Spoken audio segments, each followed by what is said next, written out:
हमारे लिए आए लोगों को इंतजार करवाकर फायदा उठाने वाला नेता नहीं हूं मैं। लोगों के लिए राजनीति में आया है ये विजय। जिस जनता ने मुझे सब कुछ दिया, उनके लिए सब कुछ छोड़कर सिर्फ और सिर्फ लोगों के लिए राजनीति में आया है ये विजय। उनका कर्ज चुकाने के लिए ही राजनीति में आया है ये विजय। जिस मुद्दे पर डबल मीनिंग बयान देकर स्टालिन फंसे और थलापति की पुलिस ने उन्हें घर से उठा लिया, उसी मुद्दे पर सदन के भीतर थलापति विजय और उदयनिधि स्टालिन आमने सामने आ गए। नमस्कार, मैं आपके साथ रीना झा बालियान। आप जानते हैं कि इन दिनों तमिलनाडु में विधानसभा का सत्र चल रहा है और ये बजट सत्र है। ऐसे में सदन के भीतर से ऐसी तस्वीरें सामने आई जो ये बताता है कि थलापति विजय को जब गुस्सा आता है और वो भी असल मुद्दे पर, तो वो किसी की सुनते नहीं है। दरअसल हुआ यूं कि थलापति विजय और जो विपक्ष के नेता हैं, विधायक हैं स्टालिन, यानी कि उदयनिधि स्टालिन, जो भी हाल ही में चर्चाओं में आए थे डबल मीनिंग बयान देकर, अब उसी मुद्दे पर सदन के भीतर भी जब चर्चा शुरू हुई तो दोनों ही नेता आमने सामने आ गए। माहौल ऐसा गरमाया कि मानो कि बीच बचाव के लिए तमाम विधायकों को बीच में आना पड़ा। लेकिन कैसे ये माहौल बना, आखिर कौन सा ये मुद्दा है जिसे लेकर सत्ता पक्ष और विपक्ष के बीच सदन के भीतर भी इतना गहमा गहमी का माहौल पैदा हो गया, और आखिर थलापति विजय सरकार जो है इस मुद्दे को लेकर चाहती क्या है और विपक्ष किस बात को लेकर अड़ा हुआ है, पूरे विस्तार के साथ हम आपको जानकारी देने जा रहे हैं, इसलिए वीडियो को लास्ट तक जरूर देखिएगा। दरअसल आप जानते हैं कि कर्नाटक के साथ तमिलनाडु का जो ये पूरा मुद्दा है, जो कावेरी नदी पर जो मेकेदातु बांध निर्माण प्रोजेक्ट जो है, ये काफी लंबे समय से इसका विवाद चल रहा है। अब इन दिनों भी ये सुर्खियों में आया, सुर्खियों में और भी ज्यादा तब आ गया जब एक रैली के दौरान विपक्ष के जो नेता हैं उदयनिधि स्टालिन, जब वो भाषण दे रहे थे, जब वो रैली को संबोधित कर रहे थे, तब उस दौरान उन्होंने इसी बांध परियोजना का जिक्र करते हुए तमिलनाडु के मुख्यमंत्री थलापति विजय और उनकी जो दोस्त है त्रिशा कृष्णन, उससे लेकर दोनों के रिश्तों को लेकर एक अभद्र टिप्पणी कर दी थी। ये मानिए कि डबल मीनिंग में ऐसा बयान दे दिया था जो हर तरफ चर्चा का विषय बन गया, और ये एक ऐसा बयान था जिसे हम अपने मुंह से आपको बता भी नहीं सकते। ये डबल मीनिंग वाला बयान था। अब आप समझ लीजिए कि वो बयान का स्तर कितना नीचे होगा जो हम आपको बोलकर बता नहीं सकते। और जब ये बयान सामने आया था स्टालिन की तरफ से, तब पूरे प्रदेश भर में इसकी आलोचना की गई। टीवी के कार्यकर्ताओं, नेताओं ने इसे लेकर पुलिस में शिकायत दर्ज करवाई और पुलिस ने भी इसमें त्वरित कार्रवाई करते हुए तड़के सुबह स्टालिन के घर पहुंची और उन्हें घर से ही उठा लिया, घर से ही उनकी गिरफ्तारी हुई। इसी से आप समझ सकते हैं कि ये कैसा गिरा हुआ बयान दिया गया होगा। हालांकि उसके बाद हमने ये भी देखा कि कोर्ट से उन्हें राहत मिल जाती है और रात के समय जब वो थाने से वापस आते हैं तब मानो एक जश्न सा मनाया गया पूरे शहर भर में। और स्टालिन के जितने भी कार्यकर्ता थे, जितने भी समर्थक थे, उन्होंने थाने के बाहर ऐसे वेलकम किया मानो कि कोई जंग जीतकर स्टालिन वापस लौट रहे हो। बहरहाल ये उस दिन की बात थी, लेकिन ये पूरा मामला अभी तक भी सुलझा नहीं है, क्योंकि उस दौरान भी, रैली के दौरान जब डबल मीनिंग बयान दिया था स्टालिन ने, उसके पीछे भी मकसद यही था, थलापति सरकार को घेरना, और आज भी यही मकसद रहा कि थलापति सरकार को कैसे घेरना है। दरअसल विपक्ष ये मांग कर रहा है कि जो परियोजना है कावेरी नदी पर जो बांध बनने की परियोजना है, इसे लेकर सर्वदलीय बैठक बुलाई जानी चाहिए। यानी कि सभी दलों के नेताओं को सरकार एक साथ लाए, बैठक करे और सबसे पूछा जाए कि आखिर इस पर उनका फैसला क्या है, और जो भी निष्कर्ष निकलेगा उस पर डिसीजन लिया जाए। अच्छा, स्टालिन ये बात कह रहे हैं, तो दूसरी तरफ से देखिए पूरे एग्रेसिव मोड में थलापति विजय ने सदन के भीतर खड़े होकर इस पर जवाब दिया। उन्होंने कहा कि हमें पता है किस मसले को कैसे हल करना है, आप हमें मत बताइए।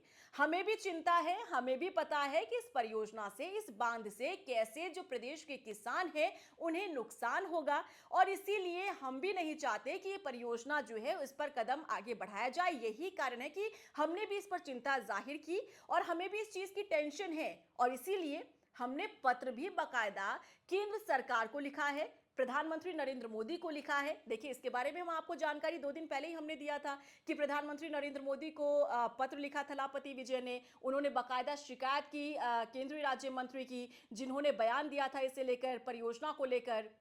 तो इसी बात को वो दोहराते हुए नजर आए सदन के भीतर, जब स्टालिन ने इसे लेकर जोर दिया कि आखिर थलापति सरकार क्यों नहीं सर्वदलीय बैठक बुला लेती है। तब सरकार ने कहा और सीएम थलापति विजय ने कहा कि आपको ज्यादा चिंतित होने की जरूरत नहीं है, क्योंकि हमें पता है, हमें भी चिंता है प्रदेश के किसानों की, हमें पता है कि इस परियोजना से किसानों को कितना नुकसान होगा और इसीलिए हमने इस बाबत पत्र भी लिखा है और हमने केंद्र सरकार से आग्रह किया है कि उचित तरीके से इस पूरे मामले में फैसला लिया जाए। लेकिन जब दोनों ही नेता आमने सामने थे ना सदन के भीतर, तो आप ये मानिए कि गहमा गहमी का माहौल पैदा हो गया। और आप जानते हैं थलापति विजय अग्रेसिव मोड में आते नहीं है। जब भी कहीं उनका दौरा होता है, कहीं पर भी वो आते जाते हैं या कोई फंक्शन अटेंड करते हैं या फिर किसी कार्यक्रम में जाते हैं, तो आपने हमेशा उन्हें देखा होगा कि बहुत ही संयमता के साथ, बहुत ही शालीनता के साथ वो पेश आते हैं, क्योंकि वो उनका नेचर है। लेकिन आप सोचिए कि जब सदन के भीतर इस तरीके से वो बोल रहे थे, विपक्ष जब बार बार इसी सवाल को रिपीट कर रहा था, तब थलापति विजय को खड़े होकर ये बोलना पड़ा कि आप इसके ज्यादा हितैषी मत बनिए। हमें पता है कि पिछली सरकारों ने क्या किया है। आप तो जानते हैं तमिलनाडु में पहले डीएमके की सरकार रही है और उदयनिधि की बात करें तो वो प्रदेश के पूर्व उप मुख्यमंत्री रहे हैं। तो इसीलिए और जोर देते हुए थलापति विजय ने ये कहा कि अब जो आप चिंता जाहिर कर रहे हैं, तो हमें पता है आप लोगों ने अपने कार्यकाल में क्या किया है, इसीलिए हमें आप मत बताइए, हमें पता है कि हमें काम कैसे करना है। देखिए, विधानसभा में विपक्ष के नेता उदयनिधि स्टालिन ने कहा कि कर्नाटक सरकार जो है वो मेकेदातु बांध परियोजना को आगे बढ़ाने के लिए लगातार प्रयास कर रही है। ऐसे में तमिलनाडु को भी राजनीतिक मतभेद भुलाकर एकजुटता दिखानी चाहिए कि अगर कर्नाटक सरकार एकजुटता दिखा रही है इस पूरी परियोजना को लेकर, तो तमिलनाडु की सरकार सभी दलों को एक साथ क्यों नहीं ला रही है। सवाल स्टालिन ने पूछा थलापति विजय से। उन्होंने कहा कि राज्य के लगभग सभी राजनीतिक दल सरकार से सर्वदलीय बैठक बुलाने की मांग कर रहे हैं, लेकिन सरकार इससे बचती हुई दिखाई दे रही है। स्टालिन ने सवाल उठाया कि यदि कर्नाटक अपने हितों को लेकर एकजुट है, तो तमिलनाडु में ऐसी पहल आखिर क्यों नहीं की जा रही है।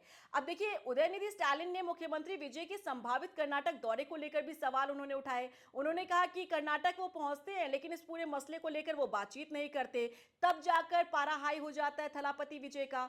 उन्होंने कहा कि जब आपको जानकारी नहीं होती तो आप मत बोलिए, क्योंकि हमें पता है कि हम इस पूरे मुद्दे को लेकर किस दिशा में कदम बढ़ा रहे हैं और क्या कदम उठाना उचित है, कैसे कदम उठाना चाहिए, ये हमें पता है और ये हमारी जिम्मेदारी भी है।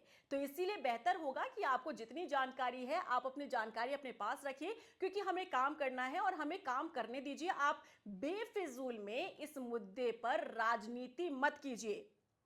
देखिए, विधानसभा में मुख्यमंत्री ने स्टालिन की टिप्पणी पर आपत्ति जताई और कहा कि चर्चा केवल मेकेदातु मुद्दे तक सीमित रहनी चाहिए और सत्ता पक्ष का कहना था कि इस संवेदनशील मुद्दे पर राजनीतिक बयानबाजी से बचना चाहिए और राज्य के हितों को प्राथमिकता दी जानी चाहिए।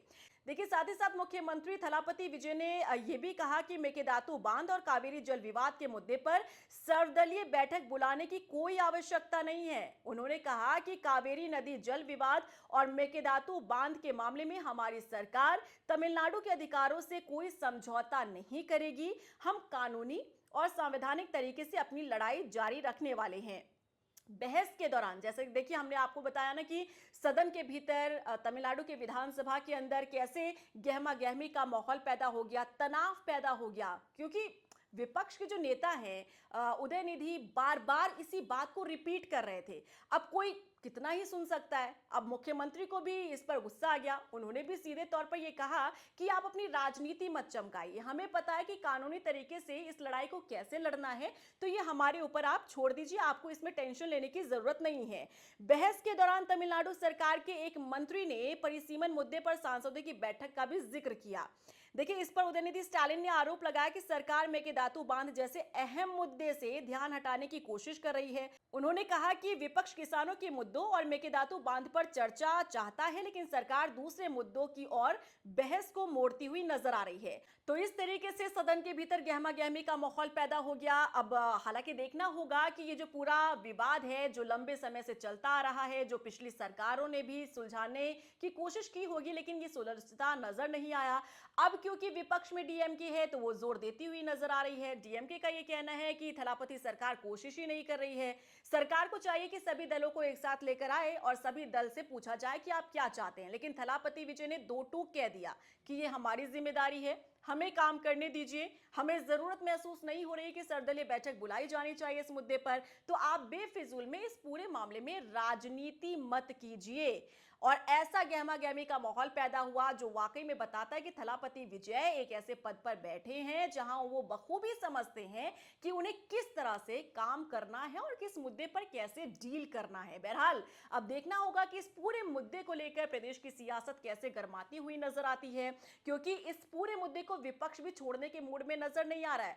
सड़क से लेकर सदन तक इस पूरे मुद्दे को उठाने की कोशिश विपक्ष कर रहा है। यही कारण है कि 2 दिन पहले आप देखिए, जब सत्र शुरू होने वाला था उससे 2 दिन पहले ही कैसे रैली निकाली जाती है जिसमें स्टालिन ने इसी मुद्दे का जिक्र करते हुए इसी कावेरी नदी पर बनने वाले प्रोजेक्ट और बांध को लेकर उन्होंने ऐसे डबल मीनिंग में टिप्पणी कर दी थी तमिलनाडु के मुख्यमंत्री और उनकी दोस्त त्रिशा कृष्णन को लेकर, जिसने प्रदेश में बवाल मचा दिया और ऐसा बवाल मचाया कि पुलिस ने स्टालिन को उनके घर से गिरफ्तार कर लिया।